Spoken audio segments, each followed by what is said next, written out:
Well, thanks for doing this and for inviting us into your home. We really appreciate it. Well, thank you, and I'm honored to be recognized by the Lincoln Academy. Well, let's start at the beginning here in the Pinckneyville area. You have said on numerous occasions, and just talking with you here, that Pinckneyville is a very special place for you. What did the people of Pinckneyville and the surroundings here do for you, sort of set your course in life and give you the values that have served you well over your life? Well, that's a good question. I think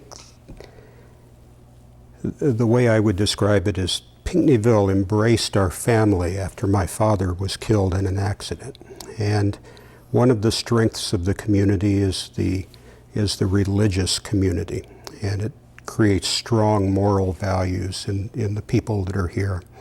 Another strength is the friendliness of the people. They reach out to others and help and nurture. And when my father was killed, the community reached out to our family.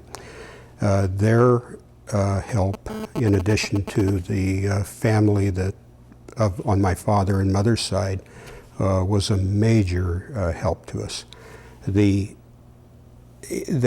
taught us that giving to others is a really important aspect of life, and I guess I learned firsthand by being a recipient how important that is. It was tough growing up, though, in a situation like that, in the time when you were growing up. It was. We were, there were four of us, four children, and my mother, and essentially we were living on $125 a month of Social Security, plus what I could earn by working on a farm after age 13 and also working a second job at a local department store, and the willingness of the others, those employers, to allow me to earn money and make all the mistakes that a new employee makes, was really important. Hey Jack, I'm kidding. You were just telling me before we rolled tape that going to college was kind of a surprise. It wasn't, I guess, on your trajectory originally. How did you end up going to U of I? Well, several ways. First, my mother was a great role model, and she used a technique that I've found is very important in management, and that is she sets high expectations. So the way she did it is she gathered we children together. I was 12, and the youngest were about 6. And she sat us down and she said, all of you are going to go to college. And she was very serious. And then she said, now you can get there by being smart, or you can get there through athletics. And for you 3 boys, I'd suggest you start practicing.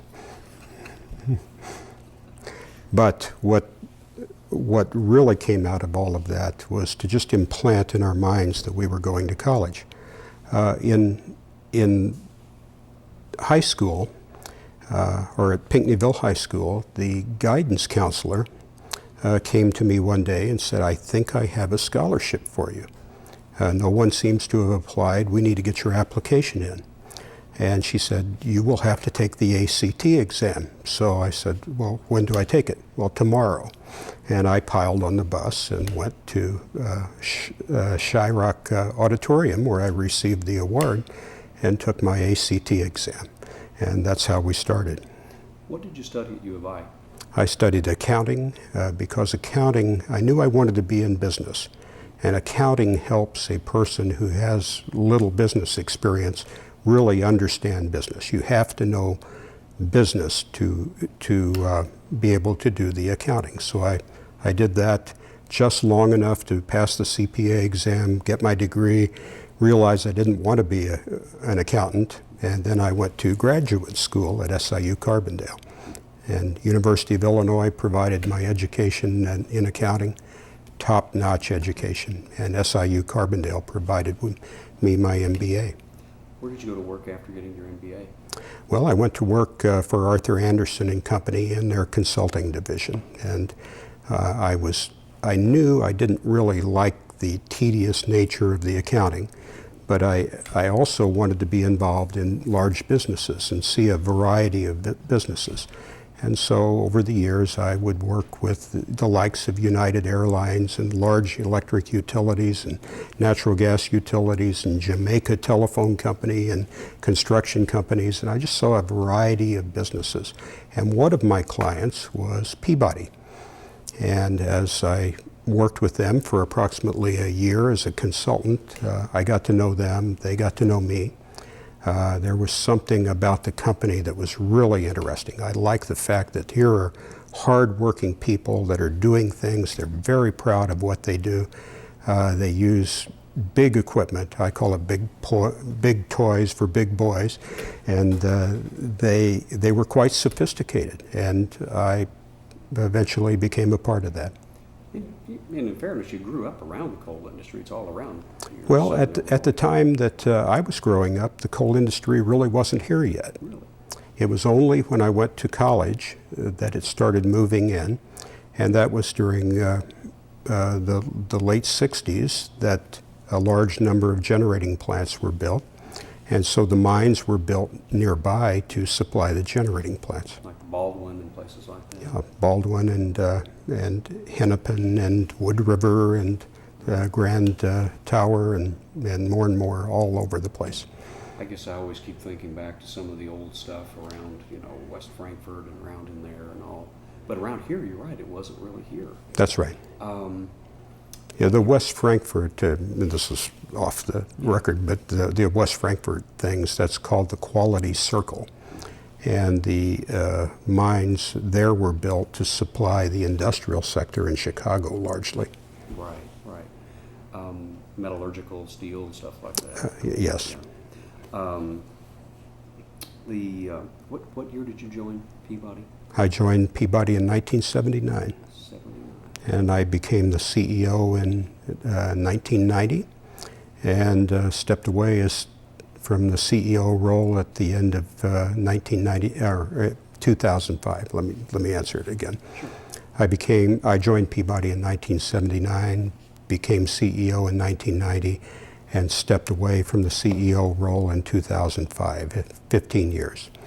Kind of trace your career path, if you would, at Peabody. What did you do when you first joined? Well, I actually worked directly for one of the new owners, Newmont Mining, and I worked for their executives, helping them implement their plan that they had put in place when they had acquired Peabody. And there was a consortium of large companies had just acquired Peabody, and I helped them decentralize the company and accomplish a number of other steps that were important to the success of the company. How would you describe your role as an executive at Peabody in terms of being kind of a hands-on person and going out and seeing what the actual business was in terms of for example, how coal is mined and how it gets to where it needs to go? Well, I guess the way I would describe myself is I like to interact with the people, and I really like to interact with the people that were out at the mines. So I was constantly out at the mines.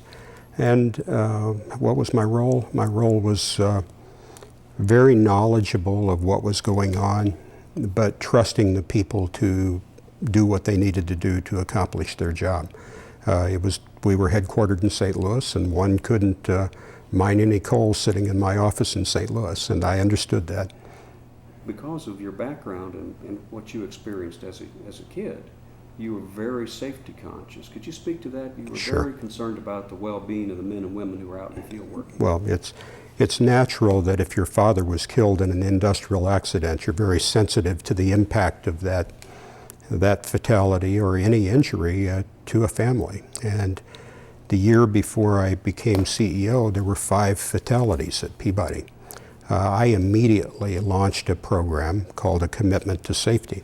And I committed as CEO that my job was to have everyone return home safely every day. And by a few years into the program, we were going years without fatalities. The seriousness of the accidents that were occurring was greatly diminished. We were down to cuts and bruises and strains and sprains and not the serious injuries. And the culture was embracing the attitude of being a good place to work that was very safe. And what was really important about that accomplishment was that we were the largest company in the industry, and if the largest company can demonstrate to the industry that it can be safe, then they set the standard for what the industry should achieve. Very well put. I'm curious now, you joined Peabody in '79. You have the Clean Air Act of 1980? It was 1990. 1990, excuse me. You had a situation of growing environmental awareness and a lot of constraints being placed on the coal industries and the generators around the country. And that was, in Illinois, we saw the mining jobs drop. At the same time, though, Peabody continues to grow. How did the strategy emerge to grow in that kind of regulatory environment? Well, with the increased emphasis on environmental performance, we realized at Peabody that we needed to really set the standard. We needed to set the standard in reclamation activities that we performed. We needed to set it in the quality of the product we produced, and we needed to set it in encouraging our product to be used cleanly. And so what we did was simply to develop mines in the western part of the United States that had very low sulfur coal and very low ash, and help the electric utilities begin using it. And we developed some of the largest mines literally in the world during that period. At the same time, of course, though, you were mentioning to me just before we started this interview about how under Clinton and Gore they were really pushing natural gas as the wave of the future. You're thinking, no, there's maybe another way to go with coal. How did you develop that strategy? Well, the way we developed it was to read the National Petroleum Council reports for 2 years in a row that said that there were a number of very significant events that would need to occur to supply enough natural gas at the price that was being projected by the Department of Energy in 1999. And as I looked at the assumptions, I realized that they were unlikely to occur and that we were on the wrong path. And so we decided to begin permitting new electric generating plants that would set the standard for being the cleanest coal-fired plants that were available. And we did. And there were 2 plants, one in Kentucky named Thoroughbred, and the other nearby in Illinois, which is under construction now, called Prairie State. And Prairie State, when built, will set the new standard for best available control technology, or in other words, the standard for the cleanliness of coal-fired generating plants. And this is a plant is going to be burning high sulfur coal. It'll be burning high sulfur coal produced nearby. There will be 2 new mines that will be built to serve Prairie State, and hundreds of workers will have jobs there, and hundreds more at the plant itself. So I'm very proud that that will happen in our backyard. Now, I don't know much about the generating business or the supply end of things, but was it a radical departure for a coal company to actually get into the permitting business of actually building power plants? Well, no other coal company had ever done it in the United States, and so it took the biggest coal company to tackle that project.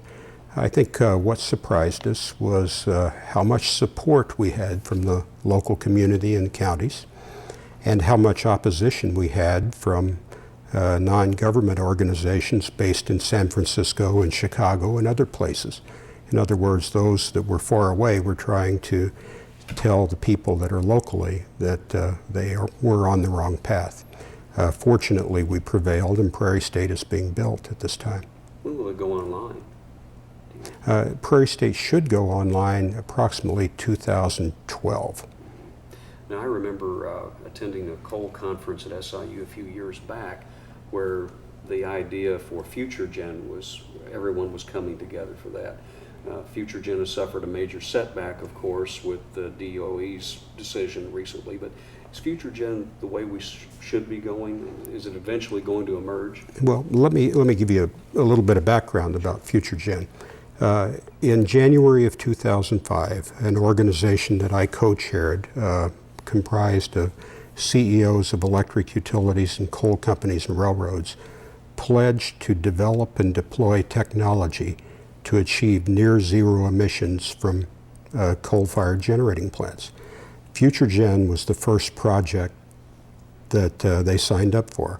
And so very large companies, American Electric Power, Southern Company, Peabody, and others, including companies, electric generators from China and other countries, have signed up for FutureGen.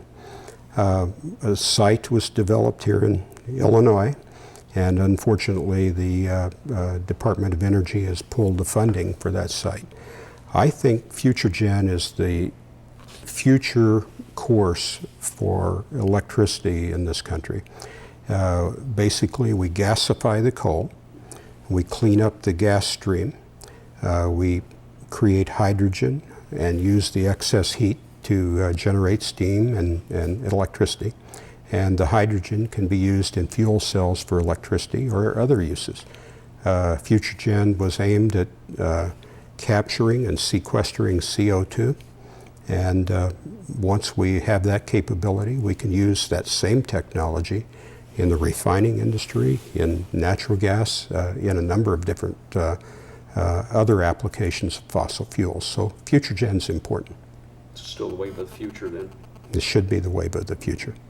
Now, explain to me how Patriot Coal gets spun away from Peabody Coal and your role in all that. Well, after 15 years, I had decided at Peabody that that is a long enough run for one CEO to be in place, and it's not good for the company to continue to be CEO beyond that. And I'd also decided that I needed some different intellectual stimulation.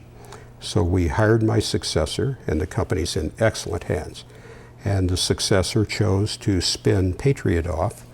There's a CEO at Patriot that is an excellent person, and my role is to just coach and provide advice as requested, and to be the chairman of Patriot. So we've recruited a top-notch board. We've completed our first acquisition. The investment industry has received Patriot very, very well. The share price has performed admirably. And so Patriot is a really good company, and I'm happy to be a part of it. I want to ask at least one more coal-related question. As the United States sits here in a situation with $3, $4 gasoline and all sorts of different problems, how much of a role will American coal play in the nation's energy future, in your opinion? Well, this interview is being taped the night after the Republican convention, and I believe you heard last night clean coal technology, which goes back to your point about FutureGen, is one of the planks of their platform.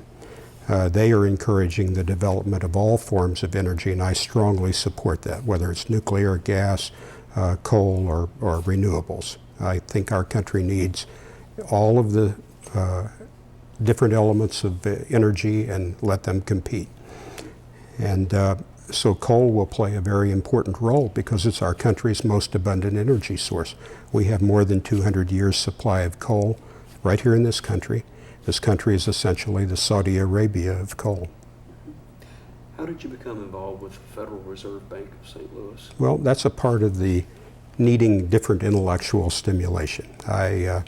I'm also on the board of Valero, which is the largest refining company in North America, on the board of Williams, which is a very large natural gas producer. And the Federal Reserve was something that I was very interested in. I was asked to join a number of years ago when I was CEO at Peabody, and I simply was too busy. So they came back to me after I stepped back and asked me to join again. I did, and I've really enjoyed it. It's been a period where we've transitioned from Greenspan to Bernanke, and I'm a strong supporter of Chairman Bernanke. It's a period where we've recruited a new CEO of the St. Louis Federal Reserve Bank, and he will carry on the very strong research and monetarist tradition of the St. Louis Bank.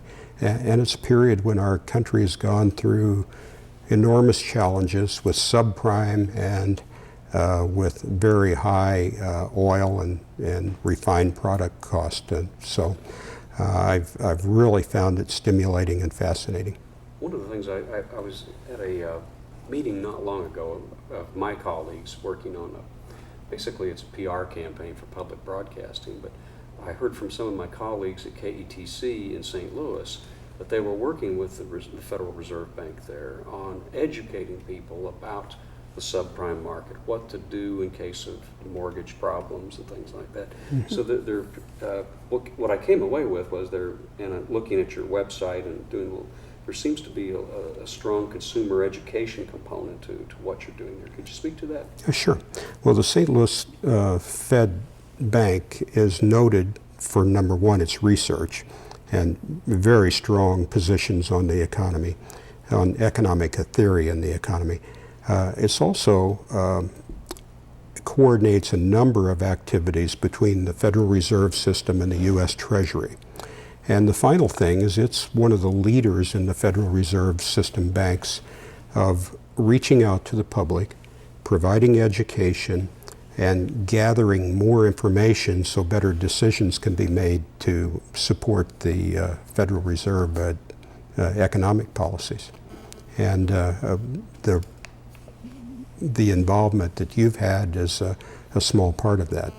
There are outreach programs with universities. There are forums that are held all over the district, and there are these videos and other educational materials that are developed also. I just saw a study on minority participation in business. Right. So it's a major think tank as well. That's correct. Let's turn back to Pinckneyville. You've reestablished roots here. I have. In a big way. And you mentioned a little earlier about the idea of giving back, and to have a CEO of a world-class company come back to a fairly small town here, it's a pretty interesting situation here. What did you want to do in terms of coming back to Pinckneyville and helping this area develop? Well, let me start over. Sure. In late 2004, the Chamber of Commerce came to me in St. Louis and simply asked if I would help the community. I asked what that meant, and they really didn't have a definition of that. I asked them, where is the community going? And there was not a clear direction. So approximately 30 people from all aspects of the community, whether it's agriculture or the retail sector, and we simply developed a vision of what they wanted, not me, what they wanted the community to be in the future. And what steps do we have to take as a community to implement that vision? And so that's how I've helped the most at this point. We are now to a stage where we're beginning to implement that vision. There is a new hospital being built. Studies are underway as to whether we need a new high school. The retail sector is working on several museums and other exhibits that will help draw tourists to this area. We've worked with the Illinois Department of Transportation on their plans for the expressway around the community. There's a leadership forum for young people that, as a matter of fact, while we're speaking, is being conducted, where leaders from all over the southern part of Illinois come and speak to potential leaders in the form of the youth of the community. So those are a few of the things that are done. And in some small ways, I help financially with some of those initiatives. How does the Foundation for the Future of Pinckneyville work in this endeavor? Well, we established a Foundation for the Future of Pinckneyville to accomplish a couple of things. One is we needed an organization that focused full-time on helping gather the money from all forms of sources for these initiatives.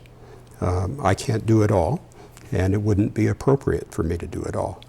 But we needed expertise in obtaining grants. We needed expertise in gathering funds. We needed expertise in helping put business plans together to make sure that our projects are really viable for the long term. And so that's how we've started off. And we're about 9 months old now, and we're making an impact, I think.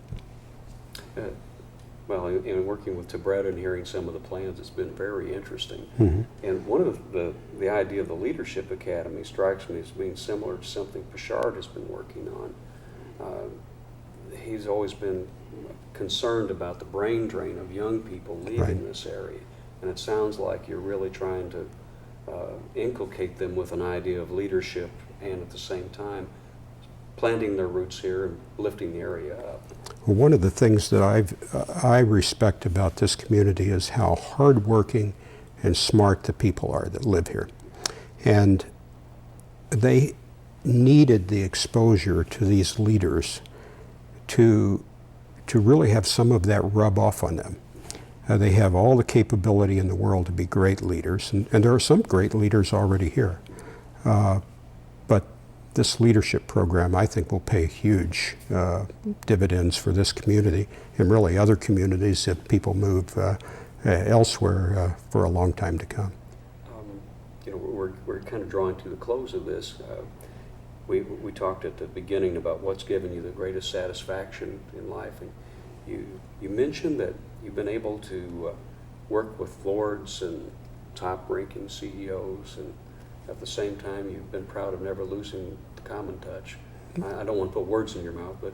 Well, I've had the opportunity to work with very fancy people, some heads of countries, some lords and dukes and business executives and others.